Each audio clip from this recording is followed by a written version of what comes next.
Om Swastiastu, Romo. Om Swastiastu. Om Swastiastu. Oke, Om Swastiastu. Oke, Nah, bikin. bukan, bikin. Oke, bikin. Bikin gini. Niki semeton Jawi niki ya, udah. Nggih. Enggak semuanya. Nggih, niki saking Oko Ide saking Sumatera, saking Lampung. Oh iya, nggih. Ini Rarisa. Nggih. Maaf Romo. Jadi kami ini umat Hindu Jawa kan pemahaman tentang kosala-kosali bangunan-bangunan tempat suci untuk setara meracan dan sebagainya kurang memahami. Jadi misalkan seperti ruangan ini Romo, ini namanya ruangan apa, terus fungsinya apa. Nah, terus kalau mungkin kalau di sana itu meracan, itu lengkap dengan pelinggih-pelinggih itu. Mungkin kalau yang ruangan ini juga kami nggak tahu Romo. Iya, terus ruangan itu pembagian tempat ini kan kita ini nggak memahami Romo. Jadi minta tolong maaf ini Romo supaya kami dijelaskan, nanti bisa rekan-rekan kita umat Hindu Jawa juga bisa memahami. Ya, terima kasih. Nggih, kalau di Bali ada namanya ukuran sikut satak. Oh, iya. Yaitu sikut satak ini untuk menghitung mandala.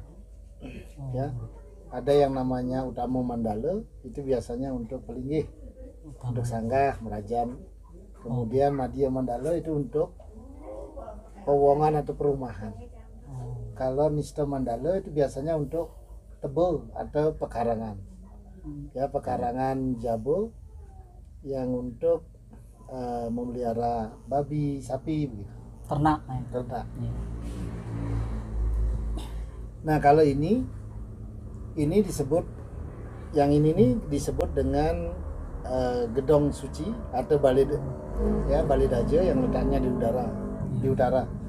Ini disebut dengan gedong kalau di Bangli. Ya, kalau di mungkin masyarakat Bali umumnya ini adalah gedong suci.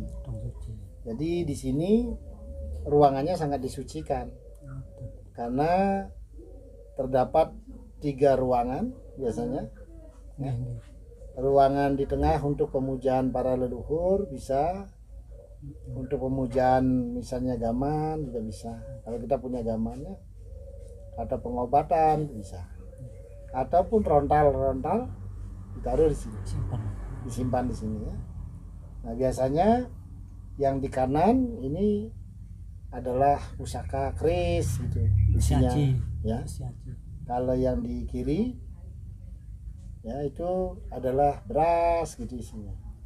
Nah, kalau di Hindu Jawa ini yang disebut dengan sentong. Jadi tidak boleh sembarangan orang tidur di sini. Nah, jadi Sentong tengah Romo. Sentong tengah, Ya, benar. Nah, inilah ajaran leluhur yang sangat adiluhung, di mana sentong itu adalah kamar suci, benar-benar disucikan, tidak boleh bersamaan dengan kamar tidur. Makanya inilah gedong suci. Kalau di utara itu adalah gedong, ya. Di timur biasanya tempat pemujaan seperti apa ya? Kalau kita punya jadi balian misalnya, untuk mengobati taksu, nah itu bisa. Kalau di Ersania pojok etan lor, nah itu tempat suci sanggah. Karena di Ersania itu adalah menurut Weda kita di Ersania lah sorga itu, para dewa itu. Jadi letaknya di sana. Makanya gedong merajannya ini ada di Ersania. Merajannya ya. Nah, seperti itu. Nah, bisa juga di bagian timur atau sebelah kidul ya. Dari Merajan bisa untuk perayangan leluhur. Contoh ini yang di timur ini perayangan leluhur Deweyang. Kemulan. Ya. Kemulan apa? Bukan Deweyang. Oh, Deweyang. Iya, Deweyang. Nah, setelah itu kalau di timur laut itu adalah untuk lumbung. Ya. di lumbung. Nah itu di situ ada tuh Iya, iya. yang ditutup itu Iya. isinya padi. Nah, ya, nah seperti itu. Jadi itu lumbung. Kemudian ini yang di sebelah tengah atau ini disebut dengan balai sangge.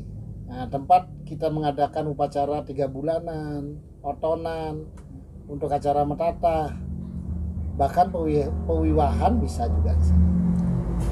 Nah, seperti itu. Kemudian ada yang kulon. Iya. Kulon itu adalah Palepuh, bukan. tempat tidur, luji tempat namanya. tidur. Ya. Kemudian yang di Tenggara itu adalah Sri, nah, Ya. tempat lumbung padi. Ya. Kalau yang di sana Barat Daya itu adalah Ludra, itu tempatnya ya WC, Kamar mandi. begitu. Nah seperti itu. Jadi karena di sana Ludra adalah pembersihan.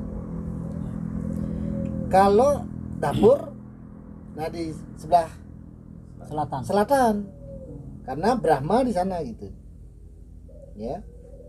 Nah Brahma di sana. Nah, kenapa rumah di bagian kulon? Karena di sebelah tengen itu ada tempat penanam ari-ari, ya. Jadi itu lambang dari kuburan. Prajapatinya di mana? Di Tunggun Karang itu, gitu ya. Gitu. Niki nawegang ida akidek niki. Ya. Niki sebanyak niki maksudnya rumah-rumah termasuk gedong puniki balai dangin utawi lumbung padi niki napi dados disebut pelinggih niki itu. Kalau yang disebut pelinggih adalah tempat pemujaan para dewa. Sekarang di Utama Mandala kan sudah sanggah. Nggih. Di Madya Mandala perumahan kita. Nah niki.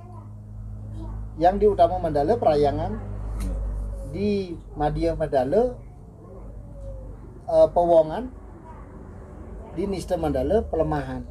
Jadi pekarangan. Seperti itu ya. Disitulah kita mau melihara ayam, sapi, babi.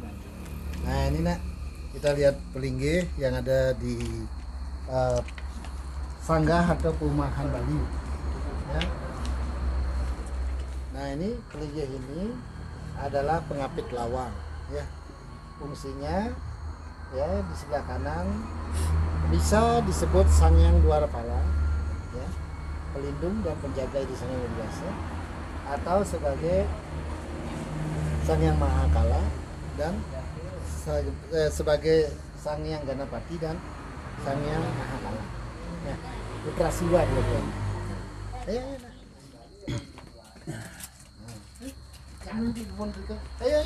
ayo. Dari sini. Satu yang langsung. Nggih, mpun langsung. Nah ini apa? Ini adalah pelinggih Padmasari. Ya, kalau Padmasana ada Benawan Hale. Ini Padmasari. Ini untuk sentral para dewa, ya, atau linggana di desa yang dewasa, dewa tertinggi, ya. Kemudian di sini ada rong 3, ya. Dalam ketatuannya ada Brahma, Wisnu, Siwa. Kalau sebagai horizontal, tapi kalau sebagai vertikal, yang di tengah adalah Siwa, Sadasiwa, Brahma Siwa. Ya. Nah, dalam lontar dinyatakan kalau di sebelah kanan adalah orang tua kita yang laki-laki, ya, belah lor ini, yang melinggih. Kemudian orang tua kita yang perempuan, ibu atau nenek kita di sebelah hidung, ya. Yang tengah adalah sumber daripada Tuhan atau Jiwatman atau Brahman, ya. Kemudian ini adalah Sri Sedana. Sri Sedana ini perlambangan adalah dewa kemakmuran dan kesuburan. Jadi di sini adalah Wisnu sebenarnya, gitu ya. Nah, Srinya, saktinya Wisnu kan. Nah, Wisnu kan memberikan kemakmuran, Sri memberikan kesuburan. Ya. Nah, yang di sini adalah Betara Taksu.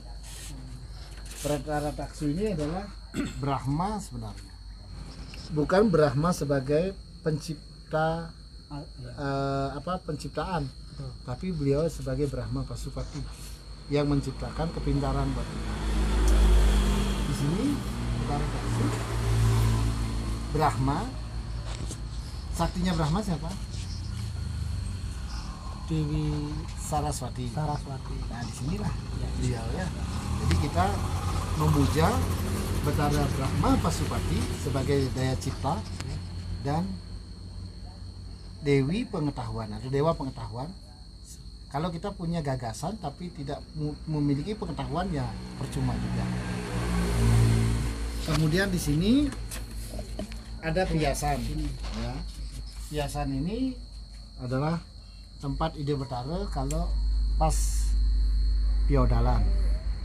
Ya, di sini beliau akan mencecingak.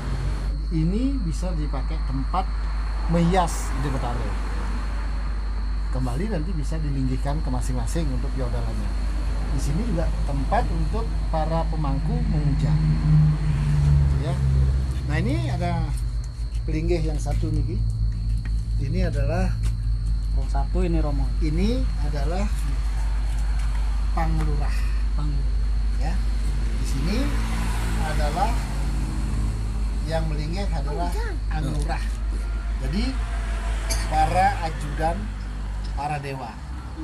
Sebelum kita memuja dewa atau menurunkan dewa, beliau dulu yang harus kita mohon izin. Ya. Nah, ini kalau ini adalah pelinggih leluhur atau deweyang. Ya, pelinggih ini sebenarnya orang tua kita yang sudah meragu moksa kan melinggih di orang tiga. Tapi di sini mungkin ada leluhur kita, ya, sesuai dengan swadharmanya, karmanya, mungkin belum mendapatkan kemoksaan, maka beliau melinggih di sini dulu. Setelah nanti moksa, beliau akan dengan sendirinya akan menyatu kepada sumbernya. Gitu ya. Nah, kalaupun ini adalah piyasan tempat menghias ide Betara leluhur. Kenapa dibikinin? Karena ide Betara leluhur mungkin ada yang masih belum mendapat kemoksaan, tidak bisa diamor dengan para dewa. Ya, nah ya. Nah, itu. Jadi inilah pelinggih-pelinggih yang ada umumnya yang ada di Merajan orang Bali. Ya. Ya. Nanti kalau umat Hindu Jawa belum bisa membangun seperti ini, ya nggak apa-apa. Yang penting ketahui dulu filosofinya ya. Nah, jadi itu mungkin ya. Terima kasih. Mungkin itu aja ya. Ini semua itu Nggih. yang pun puas nih dengan jawaban itu. Jadi Mbak Putan. Terima kasih kepada pemirsa DGS TV yang sangat setia, yang sangat muliakan. Segitu dulu perbincangan kami dengan Pak Sunyoto bersama Idonak Lingsir yang saya iring. Demogi bermanfaat dengan perbincangan kami bersama Idempu sareng Pak Nyoto. Inggih wadah kadinike aturang titiang matur semu, titiang aturang pramu santi. Om Santi Santi.